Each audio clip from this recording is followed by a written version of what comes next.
I get a lot of emails.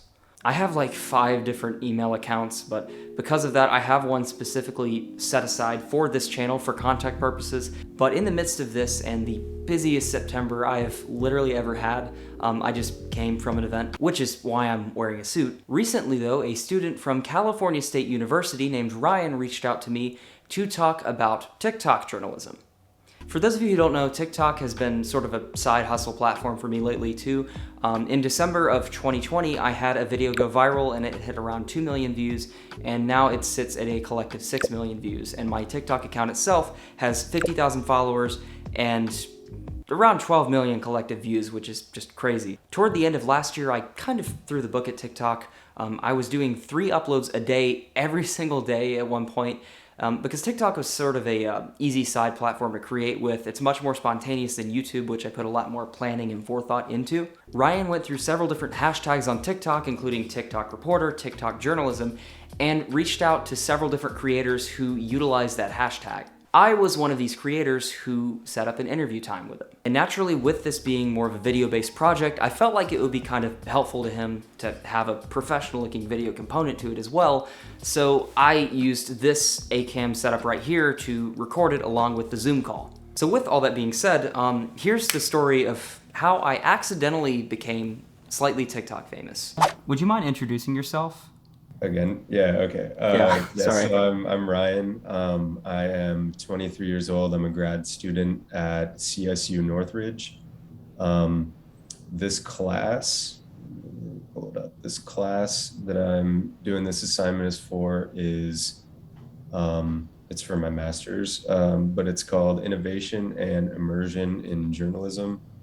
And so it's just kind of like a selected topic class, so the professor could just choose whatever they wanted type of thing. And so we've learned about like deep fakes, and how those are being spread online and a big form of misinformation. And we're going over TikTok journalism right now. And so that's why I wanted to reach out to you, is because literally the way that I started this assignment looking for people to interview is I just went on TikTok and started clicking on TikTok journalist and that hashtag, or a TikTok reporter, and just started kind of looking at how someone like yourself, who's like interested in going into the field but is still in school, how someone like you, a young person, is using the technology and the app to not only create like an audience for yourself, and to gain following and all that kind of stuff, but to spread information, whether it's literally just information or whether it's like a hard-hitting news story.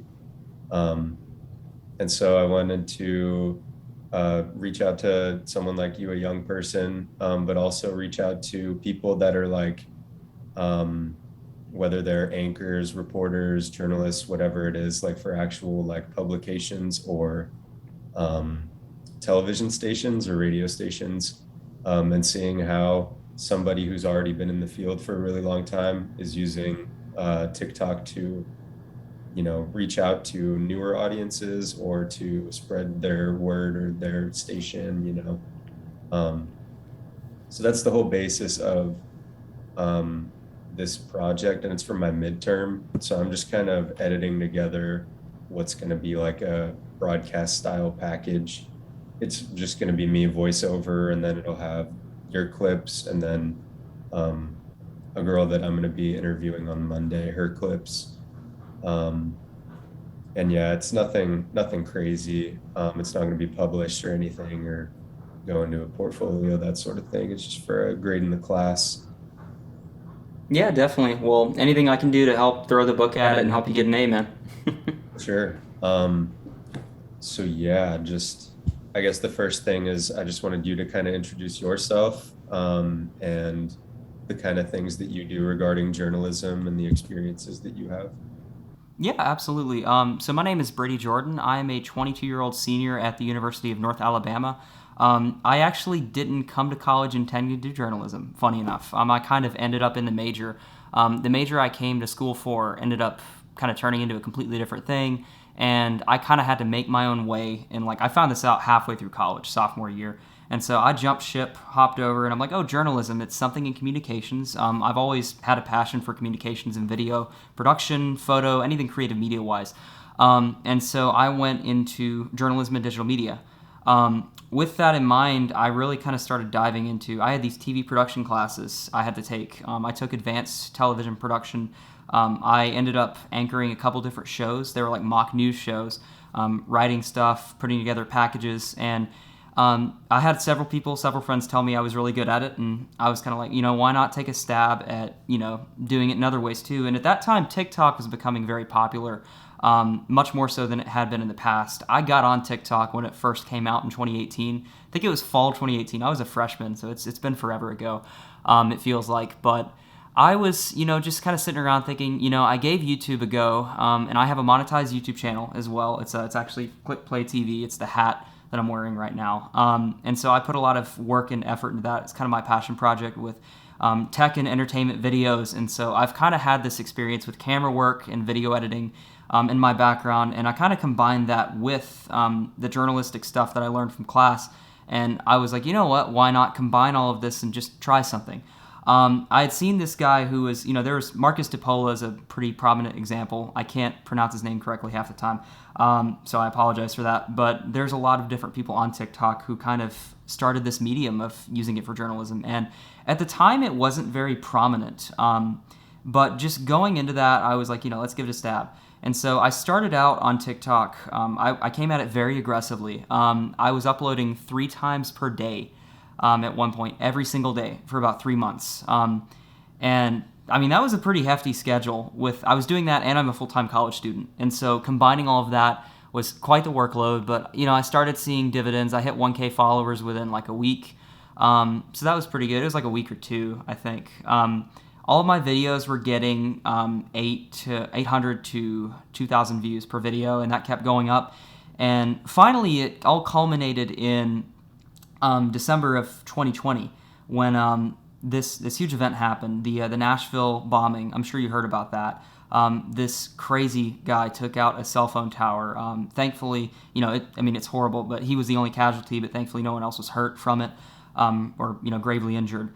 But when that happened, I was kind of like, you know what? Why not make a video covering this? And I kind of was just like, I'd seen a bunch of interesting type videos on TikTok where like, if you have a voice that, if you sound like you're interested in something, then obviously most of the time people listening to you are going to want to be interested in it too, because they're like, why are you so interested in this? So I approached it from the standpoint of, hey, let's make a news video of this, and let's cover this topic in a way that makes, you seem invested in it. So I did, and I put a video up, and it hit 99,000 views and got taken down. And I made a video about that. I was like, why? It's not bullying or harassment. It was just a video covering something. Very respectfully, too. I was very careful. I didn't want to capitalize or seem like I was getting any kind of thing out of it, because I wasn't. I wanted to just cover the topic for people who weren't aware. And I had a lot of comments thanking me for doing that, too, which I didn't expect. So a lot of people got value out of it, which was good for them in terms of learning experience with it. But the video went back up, and it hit, literally, I was on a live stream with a couple friends at Sonic, and I was streaming. It went from 20 people to 500 people in about 2 minutes. It was just crazy. It really showed me the power of TikTok, though. And I got off of that live stream after about 2 hours.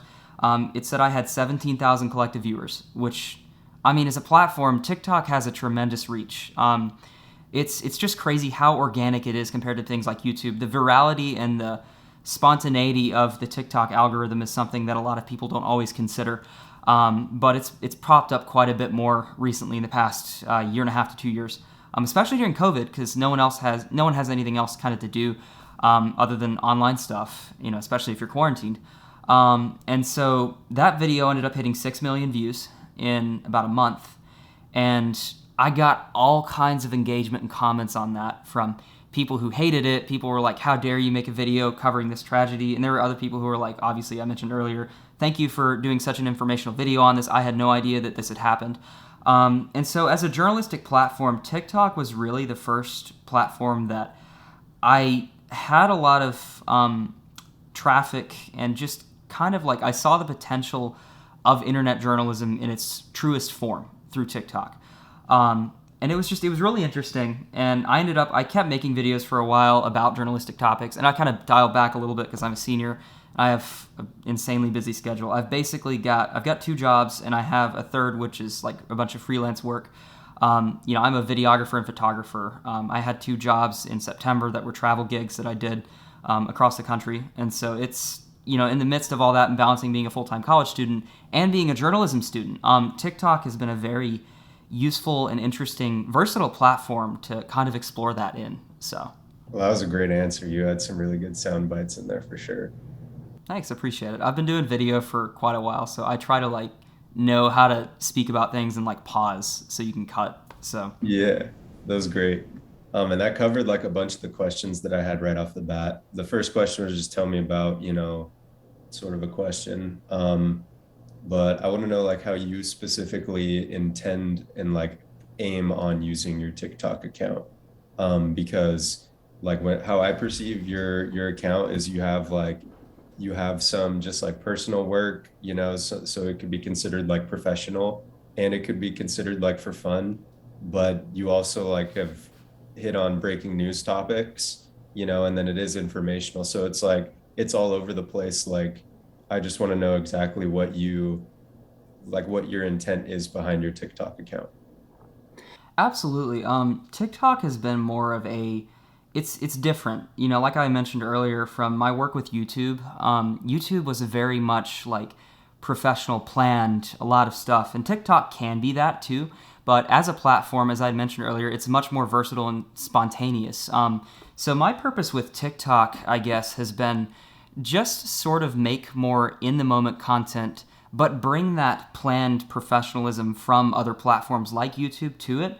So people can watch a piece that's qualitative, but entertaining at the same time, for different topics, depending on what you're covering. Or in other cases, like with the Nashville video, it's more informative than entertaining. It's something that people, at the end of the day, my number one principle with online content is I want to make something that brings people value, and whether that value is entertainment or informative content, I want to make content for my TikTok that reflects just giving people value, but bringing a sense of professionalism and sort of like a different angle of coverage than people usually get. Because news anchors, I've done, like I said, a couple mock news shows in my TV production classes, and I know they're not the real thing. But from doing that, I feel like sometimes people are too stiff and too like professional to a degree. You're like, if you're sitting here like in Moscow today, an iPhone came out, like, if you're doing something like that all stiff and straight up, people aren't going to relate to you. And so my goal is to make stuff that's informative, relatable, and just helpful to people at the end of the day. And with TikTok, that's been a huge goal of mine, just to make content that people can get something out of at the end of the day. Nice. Something that when I was like pitching this proposal for the project with my professor, something that he was really interested in is the sourcing of information. Mm-hmm. And so like kind of touching on just like a few other examples that he would show, he was like, you should reach out to this person and like see how they do this, or look at this example and how they always have their source like on the very side right here of the screen, or something like that through their TikTok videos. So I'm just kind of Yeah. wondering what your process is for like sourcing all your information, and then whether you feel the need or not to like throw the source in the video like at all times. Yeah, definitely. One of the things I learned from the Nashville video was I covered it using major news sources and a lot of like screenshots and context with people. And so I kind of developed a process from that video, actually. So anytime I want to make a journalistic or informative TikTok, I approach it with a couple-step process. So what I'll do is, first off, I'll get on the most unprofessional source, which is Twitter, and just look and see what people are talking about. What is something that people want to know more about? And Twitter is a very flexible platform for that too, because a lot of people are talking about current events, news, and kind of commentating on it. So you kind of get a feel for what every side thinks about it. So it gives you a chance to just see multiple perspectives on something. And so after I've done that, I'll go to the Associated Press and I will look through more professional news sources like that and see where they source their information. And I'll write all that down in a note. I'll write down details, the most important details like of the story. And I'll write under that the sourcing on it too, which is either the Associated Press or another news station. I try to be very careful when sourcing from places like CNN and Fox, because both of those do have a tendency to have more opinion-based pieces on them. And when you cover something, factual like that, you want to cover all perspectives on it. So I do consider Fox and CNN and other platforms like that, even things like MSNBC and ABC to when getting a story down for TikTok. But I try to do so from an angle of like the Associated Press and like official press releases are great sources of, hey, okay, here's what happened. But CNN, Fox, MSNBC, ABC, CBS even, here's what different people think about that. And so then once I've done all that and I've gathered all that information, I'll grab graphics, I'll grab screenshots, and I'll cut them to where they're viewable for viewers. And I think visual aids are very helpful to people. And so when I make a TikTok, I'll sit down on a green screen filter usually, and I'll show the source, what happened with it, images, so people understand and put a face and like an image to the story. And then I'll cover that with the details. Sometimes I'll have a script, sometimes I don't.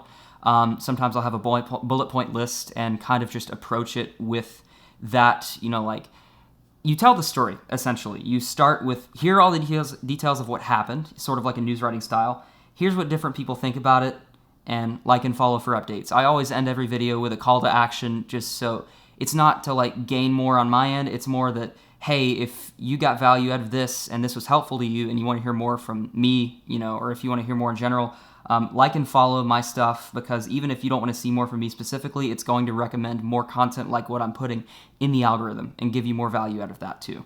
On the topic of like misinformation, since that's also a huge thing that we've touched on, is that there's a lot of people that do like the same exact kind of style that you have, but it'll be like something that isn't true, or it'll be like something that they've just like photoshopped a headline together to make it look like something is real, even though it's like it's obviously like satirical.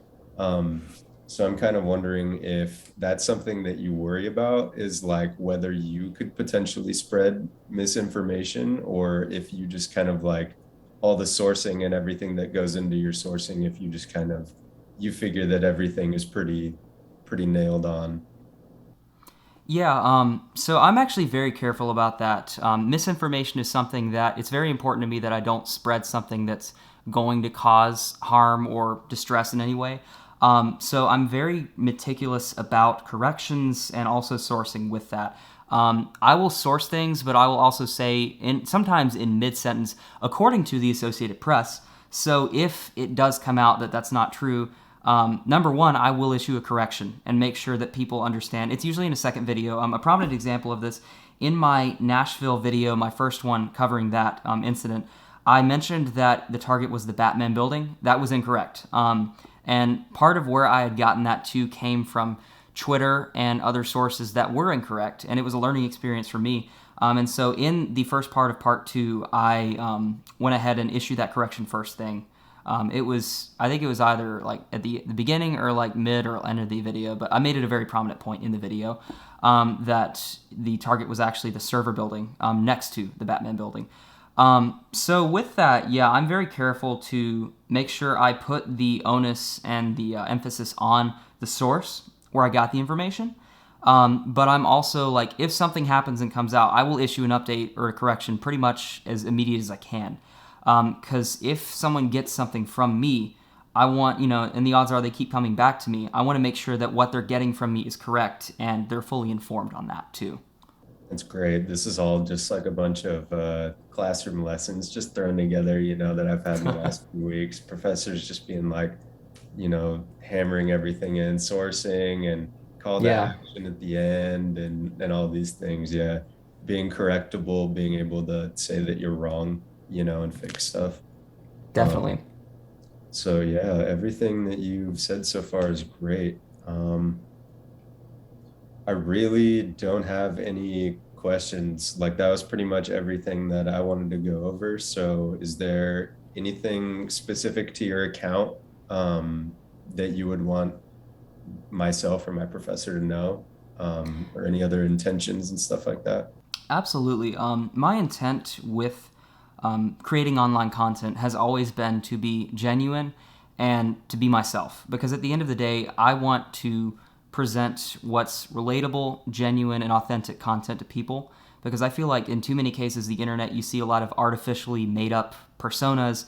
You see a lot of this stuff, misinformation, conspiracy theories, which, I mean, obviously some of that has a place in entertaining things, but at the end of the day, like, some of it can become toxic if you're not careful. And that's where a lot of like internet rumors and scandals and stuff starts up, is people just aren't fully authentic and truthful with certain things. And so I try to put my best foot and my most real foot out there forward when I'm doing anything online, and I try to make sure that, like, I'm always willing to apologize, issue a correction, and if I made a mistake, I'm going to fully fess up to that and fully commit to doing better. And thankfully, I haven't had a major issue with anything like that.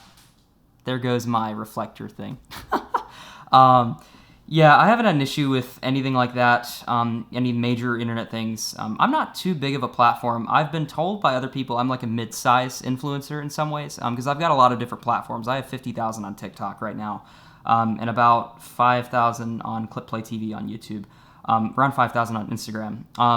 And so with that, I just try to put forward my most genuine foot and just try to be who I am. And at the end of the day, I'm a human being. We're all human beings. Too many people hide behind barriers and think they're yelling at a topic when really we're all just trying to communicate with one another. And the internet is just a means of doing that. So. And then I guess just one more question to kind of close out here is just closing thoughts on TikTok and journalism and whether or not it's a good platform and what you think about it overall. Definitely. I think there's a lot of promise with TikTok, especially in the future. With it developing, the release of 3-minute videos was a big thing. I got early access to it recently, and so I haven't put up any 3-minute content yet, pieces of content yet. But that's something I want to focus on as well. I think TikTok is a very promising medium to upload and break news stories quickly.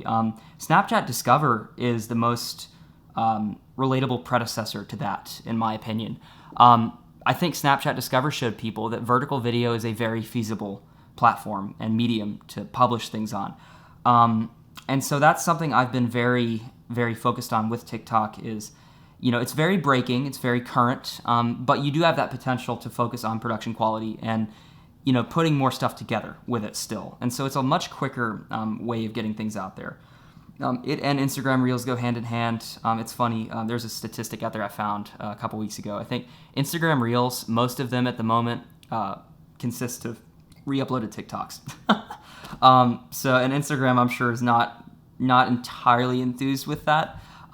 They want people to make stuff in the app. Everybody just wants people to spend more time on their platform at the end of the day. But I think just TikTok has very, very big potential in the future to spread a lot of good things and in some cases a lot of internet drama. But that's always going to happen at the end of the day because humans are dramatic beings. All of us have flaws and stuff happens. We love stories, which is a good thing and a bad thing. And so stories can be used for good, but stories can also be used for other intents. And so I think the most important thing for people to do at the end of the day is just stay humble, stay skeptical, but always be willing to listen to anything that you hear and evaluate it. So critical thinking is key with anything online. And unfortunately, not a whole lot of critical thinking goes into things that go online. It does not. Hence, like I said, it will always happen. That's just how it goes. If you enjoyed this video, consider hitting that like and subscribe button below to see more content from me or more content like what I produce. What are your thoughts on journalism, Instagram Reels, the world of TikTok and online media? Leave a comment below and let's have a chat about it. And if you'd like to check out my TikTok account, I will also have that linked below. And as always, see you in the next one.